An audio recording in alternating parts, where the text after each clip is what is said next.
మాకు ఇప్పుడు కష్టపడి కట్టుకున్నాం ట్యాంక్ కాడి నుంచి 2 గుట్టలు సన్న ఇప్పుడు ఇది 3వ సారి మేము కట్టుకోవటం.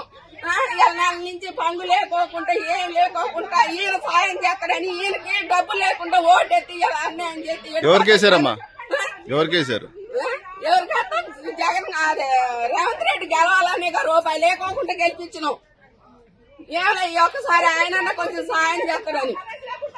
కరెంటు సంవత్సరం నుంచి లేదు, నీళ్లు లేవు, నిప్పులు లేవు, కడుపుతా ఉన్న పిల్లలు అన్ని నెల నుంచి పోలీసు వాళ్ళు వచ్చినా కూడా ఒకరోజు తిని ఒకరోజు తినకుండా ఉన్నాం సార్.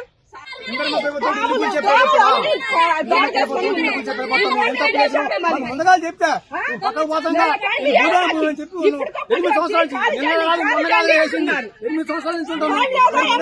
చెప్పి బాబు మీ కాదు చెప్తాను. ఎవరు చెప్పు లేదా హఠాత్తుకు వచ్చి హైకోర్టు గౌరవించరా, ఏటి గౌరవించరా, ఏమీ చేయరా? ఇది న్యాయమేనా?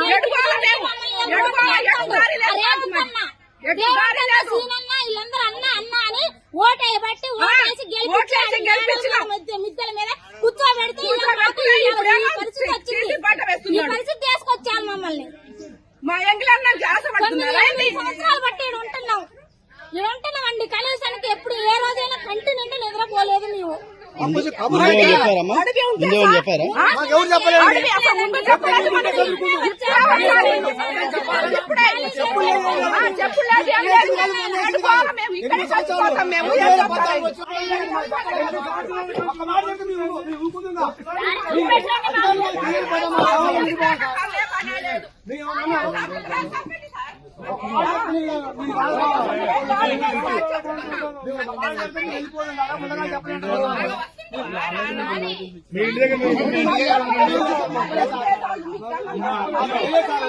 ఇప్పటికైనా తొందర చేసుకుంటే బాగుంటుంది.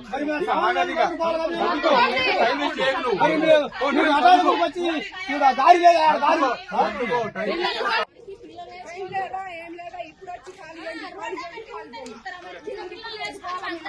ఏ మాయా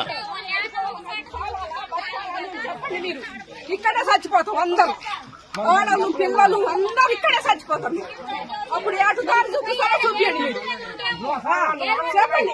ఈయన చచ్చిపోతాం, కిస్తున్నాలు వేసుకొని పిట్రోలు వేసుకొని కాలపడి ఇక్కడే చచ్చిపోతాం మేము. అసలు మేము ఎట్లా వేస్తాం?